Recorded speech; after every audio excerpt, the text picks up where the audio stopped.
ప్రియమైన వాళ్ళకు స్మరిస్తున్నాను. అందరికి వందనాలు. మరి ఇతను కూడా మన యొక్క వాక్య ధ్యానం కొరకై అపోసిన పౌలు రాసిన రెండవ పత్రిక, కొరంథీలకు రాసిన రెండవ పత్రిక 11వ అధ్యాయం 13వ వచనం చదువుతానండి.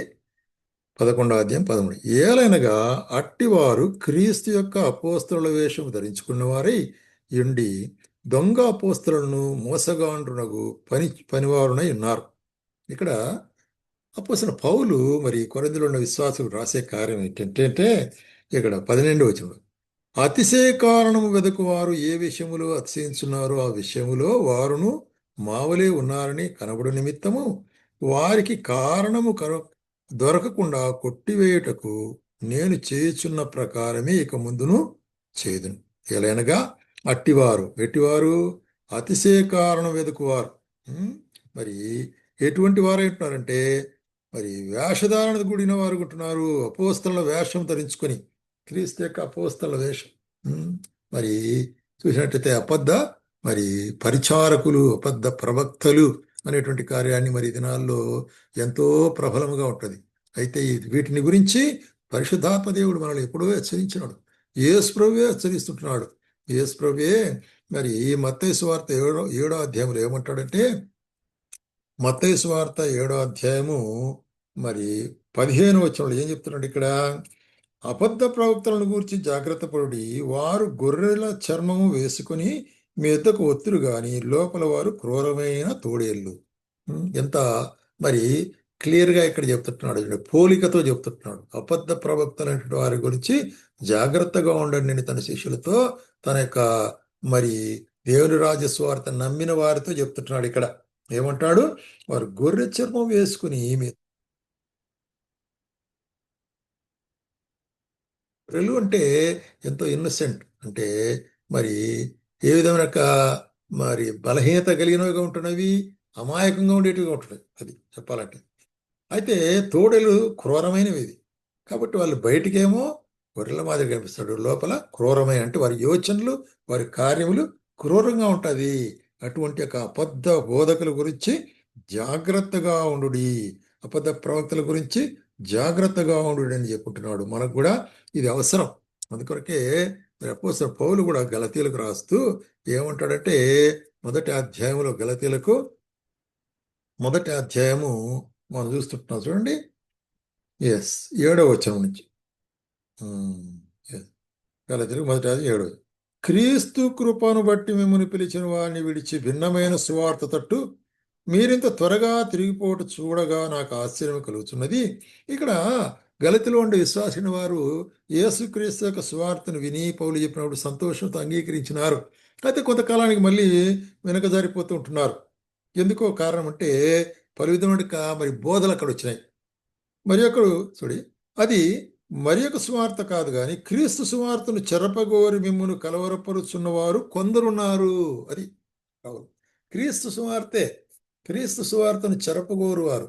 ఉదాహరణకు క్రీస్తు సువార్త, యేసు క్రీస్తు ప్రభు దేవుని కుమారుడు ఉండి ఆయన మన పాపల కొరకే ఈ లోకానికి వచ్చి శ్రమ, నింద, అవమానం పొంది శిలువలో రక్తం కార్చి మరణించి భూస్థాపన చేయబడి తిరిగి లేచినాడు. నేనే మరి మరి ఆది అంతమైనది వాడిని నేను చెప్తుంటున్నాను. అటువంటి వాడిని కొంతమంది కొన్ని డినామినేషన్లు వాళ్ళు ఏం చేస్తారంటే, ఆయన దేవుడు కాదు, దేవుని కుమారుడే కాబట్టి దేవుడు కాదు అంటారు. మరి ఎట్లా ఇది? ఆయనే నిజమైన నిత్యమైన దేవుడు అనేటువంటి కార్యాన్ని దేవుని వాక్యం తెలుపుతుంటే ఏం చేస్తారు? తప్పుడు బోధలు చెప్తారు అన్నమాట. ఇది ఒక సువార్త, వాళ్ళు చెప్పేది సువార్తే. అయితే మరి తప్పైనటువంటి సువార్త ఇది. ఈ సువార్తను మేమైనను పరలోకంలో వచ్చిన యొక్క దూతను మీకు ప్రకటించినలా అతడు శాపగ్రస్తుడును గాక. కాబట్టి ఇటువంటి యొక్క సువార్త ఉన్నదే, అది ప్రకటించేవాడు కూడా శాపగ్రస్తుడు. కాబట్టి శాపం, ఇటువంటి సువార్త విషయమే మీరు శాపం పొందే వాళ్ళుగా ఉంటారు. కాబట్టి జాగ్రత్తగా ఉండండి అంటాడు అన్నమాట. అట్లాగే పేతురు రాసిన రెండో పత్రిక చూస్తుంటాము. 2వ అధ్యాయంలో, మరియు అబద్ధ ప్రవక్తలు ప్రజల్లో ఉండిరి, అటువలనే మీలో అబద్ధ బోధకులందరూ వీరు తమ్మును కొనిన ప్రభువును కూడా విసర్జితురు. కాబట్టి వీరు ప్రభువును కూడా విసర్జితారు. అయితే ప్రభు నామలో వస్తామంటున్నారు. మరి మేము స్వస్థపరుస్తామంటాడు. అయితే అవసరం వచ్చినప్పుడు ప్రభు నామాన్ని కూడా తృణీకరించుతూ తమకు తామే శీఘ్రముగా నాశనము కలుగజేస్తున్నారు. చేయటం మాత్రం కాకుండా విశ్వాసముల మధ్యలో భిన్నాభిప్రాయాలు కలుగజేసి అక్కడ మరి చూసినట్లయితే కలవరం ఏర్పరిచే వాళ్ళు ఉంటారు. కాబట్టి భిన్నాభిప్రాయం అభ్యంతరములు కలుగజేయవాడు మరి ఎంతో భయంకరమైన కార్యాన్ని గురించి యేసు చెప్తాడు. అభ్యంతరం మీలో కలుగజేయవాని ఎవడైనా ఉంటే వాని మెడకు తిరుగట్రాయి కంటే లోపల సముద్రంలో పడవేయటం మేలంటాడు. కాబట్టి అభ్యంతరము కలుగజేయుట. అట్లాగే భిన్నాభిప్రాయములు రహస్యముగా బోధించు అనేకులు వారి పోకిరి చేష్టలకు మరి సత్య మార్గం నుంచి దూరం అయిపోతున్నాం. కాబట్టి మనం జాగ్రత్తగా ఉండవలసిన వారంగా ఉంటున్నాము అనేటువంటి కార్యాన్ని ఇక్కడ మనకు హెచ్చరిస్తున్నాడు. అందుకొరకే యోహాను రాసేటప్పుడు కూడా మొదటి యోహాను పత్రిక 4వ అధ్యాయం మొదటి వచనంలో, ప్రియులారా, అనేకులైన అబద్ధ ప్రవక్తలు లోకములో బయలుదేరి ఉన్నారు. ప్రతి ఆత్మను నమ్మక ఆయా ఆత్మలు దేవుని సంబంధమైనవో కావో పరీక్షించుడి. దేవుడు మనకి ఇచ్చినట్టు ఆత్మీయ జ్ఞానం కొలది మనకు మరి ఆయన ఇచ్చినట్టు ఆత్మ సన్నిధి కొలది మనం పరీక్షించవలసి వారు ఉంటున్నాం. కొన్నిసార్లు మరి బైబిల్లో నుంచే కొంతమంది చెప్తారు, దాంట్లో తమకు అనుకూలమైన వచనాలు చెప్తూ మరి మనల్ని దారి మళ్లించిందని చూస్తారు. కాబట్టి ఏది సరైన ఆత్మ, ఏది మరి సరైన ఆత్మ, అది దేవుని ఆత్మ, దేవుని సంబంధమైన ఆత్మ లేక శరీర సంబంధమైన ఆత్మనా అని కనుక్కోనట్టు డిసర్నింగ్ పవర్, వివేచన శక్తి మీరు కలిగి ఉండు అంటాడు. ఎందుకంటే యూదాలో కూడా రాస్తాడు మరి మొదటి అధ్యాయం 4వ ఏలైనగా కొందరు రహస్యముగా చొరబడి ఉన్నారు. వారి భక్తిహీనులై మన దేవుని కృపను కాముకత్వనకు దుర్వినియోగపరచు యేసుక్రీస్తును విసర్జించున్నారు. ఈ ఈ తీర్పు పొందుటకు వారు పూర్వముందే సూచింపబడిన వారు. కాబట్టి ఇట్టి యొక్క కార్యము చేయవారు మరి పూర్వమే మరి తీర్పునకు లోబడి ఉంటున్నారు. ఒకవేళ దేవుని యొక్క పరిచర్య చేస్తున్నామని చెప్పేటువంటి వారు జాగ్రత్తగా ఉండాలి. మనం మరి అటువంటి వారిని స్వీకరించేటప్పుడు మనం కూడా జాగ్రత్తగా ఉండాలి. అందుకొరకే పోసిన పౌలు ఏం చెప్తాడంటే, మన పరిచర్య ముగించి మరి ఇక్కడ నుంచి రోమాకు వెళ్ళక మునుపు అపోస్తల కార్యం 20వ అధ్యాయంలో ఏం చెప్తున్నాడు ఇక్కడ మరి చూస్తున్నాము. 20వ వచనం, అపోస్తల కార్యములు 20వ అధ్యాయము 29వ వచనం చదువుతాండి. నేను వెళ్ళిపోయిన తర్వాత క్రూరమైన తోడేళ్లు మీలో ప్రవేశించునని నాకు తెలియను. వారు మందను కనికరింపరు మరియు విశ్వాసులను తమ వెంట ఈడ్చుకుని పోవాలని వంకర మాటలు పలుకుచు మనుషులు మీలో ఉండి బయలుదేరు. కాబట్టి వంకర మాటలు, క్రికెట్ బోధ, వంకరైనట్టు బోధ విశ్వాసం ఎట్లాగైనా కూడా తొలగించుకుని పోవాలా అనేటువంటి కార్యం గురించి. కాబట్టి అటువంటి వారిని ఏమంటాడంటే, గొర్రె పిల్లల్లో ఉన్నట్టు మీ మధ్యలో తోడేలు మాదిరిగా, అంటే తన యొక్క మరి కన్నింగ్నెస్ అంటే మోసయుక్తమైనటువంటి కార్యముల ద్వారా తోడేలు ఏ విధంగా గొర్రె పిల్లల మధ్యలో హాని కలుగజేస్తుందో అదే విధంగా వంకర మాటలు కలిగిన వారు వస్తారంటున్నాడు. కాబట్టి జాగ్రత్త సోదరుడా సోదరి, జాగ్రత్తగా ఉండాలి. రోమిలకు రాసిన పత్రిక 16వ అధ్యాయంలో కూడా ఏమంటున్నాడంటే, సహోదరులారా, మీరు నేర్చుకున్న బోధకు వ్యతిరేకముగా భేదములు ఆటంకం కలుగుజేయ వారిని కనిపెట్టుకొనిండు అని మిమ్మల్ని బ్రతిమాలుకొచ్చు. కాబట్టి కనిపెట్టుకుని ఉండాలి మనం. ఎవరైతే వేరే రకమైన బోధ చేస్తున్నారో వారిని మనం కనిపెట్టగలిగే వాళ్ళం ఉండాలి.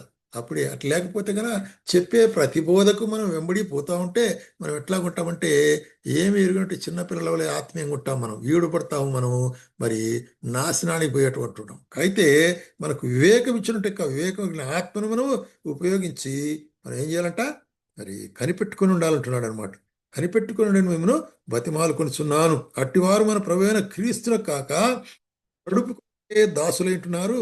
వారు ఇంపైన మాటల వలన ఇచ్చకు మాటల వలన నిష్కపటమైన మనస్సులను మోసపుస్తారు. కాబట్టి మంచి మాటలు చెప్తారు, అది ఇది అని చెప్పేసి మంచి మాటలు చెప్పేసేసి మరి నిన్ను మోసపుస్తారు. కాబట్టి జాగ్రత్తగా ఉండు అనేటువంటి ఎన్ని మనకు హెచ్చరికలు ఉంటున్నాయంటే అంత్య దినాల్లో ఇటువంటి వారు అనేకులు మరి వచ్చేవాళ్ళు ఉంటున్నారు. మరి చూసినట్లయితే యెషయా గ్రంథంలో కూడా ఒక ప్రవచనంగా ఒక మాట చెప్తాడు. 9వ అధ్యాయంలో, యెషయా గ్రంథం 9వ అధ్యాయంలో 15వ వచనం, పెద్దలను ఘనులను తల, కలలాడు ప్రవక్తలు తోక. పెద్దలను ఘనులు తల, కలలాడు ప్రవక్తల తోక. ఈ జనులు నాయకులు త్రో తప్పించువారు, వారిని వెంబడించువారు వారి చేత మృంగివేయబడుదురు. చూసారా? కాబట్టి నాయకులు కొంతమంది బయలుదేరి ఏం చేస్తారంట, మేము తల కదా తలగా ఉంటాము, వాళ్ళని వెంబడించే వాళ్ళు తోకగా ఉండి, తలా తోక వాళ్ళిద్దరు కలిసి ప్రజల్ని ఏం చేస్తారు, మరి దారి తప్పిస్తారు. దారి తప్పించి వేసేసి వారందరూ భక్తిహీనులు దుర్మార్గులై ఉన్నారు. ప్రతి నోరు దుర్భాషలాడును, వారిని వెంబడించువారు వారి చేత మృంగివేయబడతారు అంతే. కాబట్టి వారిని వెంబడిపోతే వారు మింగివేస్తారు. అటువంటి మరి భయంకరమైన దినాల్లో మనం ఉంటున్నాం. ఈ దినాల్లో ఎంతో యథార్థంగా అనేకులు మరి ఆయన మేము మరి దేవుని నామనే ప్రసంగిస్తున్నామంటూ వస్తారు, కానీ అయితే చూసినట్టయితే వారి జీవితాల్లో యథార్థత లేదు. కాబట్టే ఏది యథార్థమైన బోధ, ఏది కాదనేటువంటి దాన్ని మనం వివేచించవలసి వారు ఉంటున్నాం. ఆ విధంగా వివేచించి మన యొక్క ఆత్మీయ జీవితంలో ముందుకు సాగుటకు ప్రభు మనకు